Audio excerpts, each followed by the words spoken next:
And outside the box reviews, we wrap up Predator Week with a look at the NECA Predator Wave 17 Youngblood Predator from Alien vs. Predator. Pretty confident this is one of the Predators we see in the introduction to the movie, though I'm not 100% sure, to be quite honest. I really didn't feel like going back and watching even the intro to AVP to try to locate this guy. I'm sure you guys will let me know in the comments below about 20 times where he actually can be found in the film. But honestly, this is not a figure I was really looking forward to, and if you're watching this in real time, you know it kind of took me a while to get around to doing this one. And it's because I'm just completely not excited for anything here. It is straight up just stuff we've gotten before, kind of kit bashed together with one new accessory, which I've probably defended a bunch in the past, but I'm really just kind of feeling fatigue on this at the moment. But maybe I should stop griping before we actually get into the figure itself, so let's take a closer look. So like most of the AVP Predators, he comes with his ceremonial dagger. You have the standard hilt here. The claw on mine actually is in real danger of coming off when I took it out of the package, so I'll have to glue that in place. And then we have the split silver blade there. You of course have his sheath here on his shin,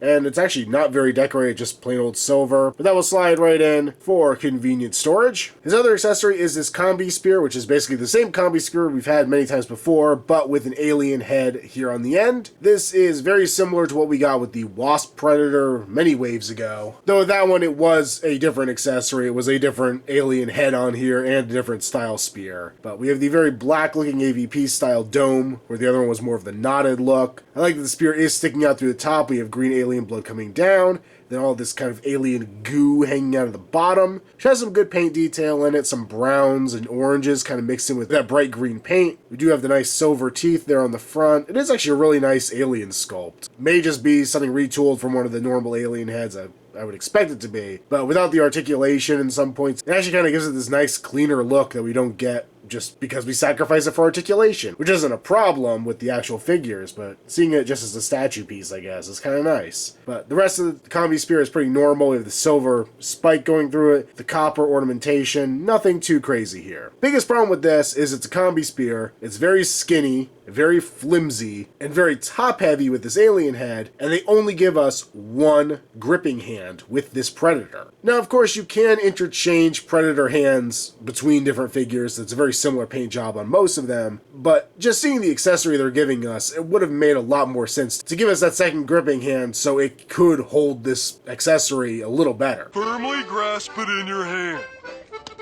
Firmly grasp it. Firmly grasp it! That ought to do it. And as I said, this Predator is very standard. We have the basic Scar Predator mask. This one does not have the scar on it, so I guess maybe we'll be getting that repaint down the road, or have we gotten that already? The unscarred Scar Predator. Oh, that hurts my head. But yeah, nice blue visor on there, that kind of mesh that we've seen with the other Predators. All the armor on here is very just silver. There's no real paint detail to any of it. We have the standard dreads with some gold and kind of coppery looking accessories in them. We get our standard med / plasma caster pack back here. The plasma caster, of course, can slide forward and back. We can hinge right where it connects to that slidey bit. We can rotate at that slidey bit. We can hinge in the center, and then we have a peg there at the top where we can aim the cannon. So good range of articulation as always with this piece. We have all the kind of hammered aluminum looks through it, all the little bits of detail that we've had on many Predators in this line, but it's still a nice sculpt.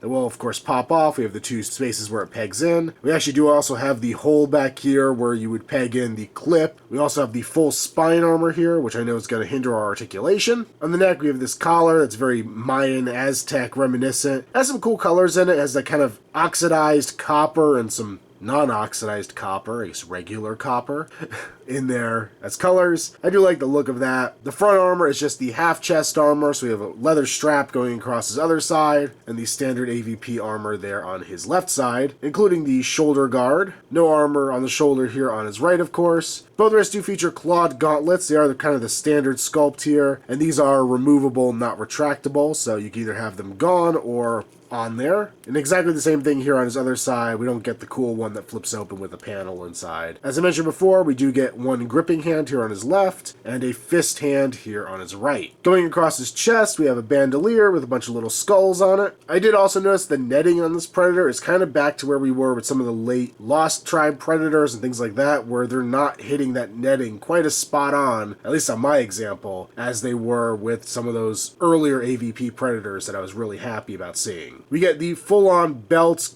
armor look here, so we have the two side pieces there on his upper thighs with the straps going around. We also have the long kind of metal looking loincloth there in the front. Got a folded up shuriken and some pouches around his belt. Going around to the back, so we got some more pouches, and then the shorter butt armor here, and then we do have his loincloth underneath. Once again, seeing very hit or miss on the netting paint, but the legs are a little better than the top, but it's kind of splotchy in places. We do have the standard shin armor, all in that plain aluminum. And if I remember right, these feet are more like the elder feet, where they're closer together. We don't have the clawed top over his feet like we do with some of the other predators. And they missed some black paint here on mine. I have a little bit of yellow sticking out, which is kind of a bummer. And of course, we do have peg holes there at the bottom of his feet. Everything else was standard, so articulation is no different. Ball joint at the head, you can look a little bit up, a little bit down, side to side as well as pivot. The arms will go forward, back, and out to the side on a pin socket joint. You also rotate at the bicep, double joint there at the elbow, rotation at the bottom of the gauntlet, ball joint at the wrist, mid-torso ball joint, so you can go side to side, tilt, and forward and back, of course hindered by that spine armor. Same deal going on at his waist. Legs will go forward, back, out to the side. Once again, a little hindered or causing strangeness to happen, like the armor pulling out if you're not careful when you move in certain directions, because he does have the heavier leg armor. Double joints there at the knees, and you can also rotate, and we get a ball joint there at the foot. And overall, I think this figure is purely for completists. But I would think if you were just a casual fan, you'd want something that was featured a little more prominently in the film, and I don't think this one new accessory is really enough to make somebody say, yes, I absolutely need to get that Youngblood Predator. I could be wrong,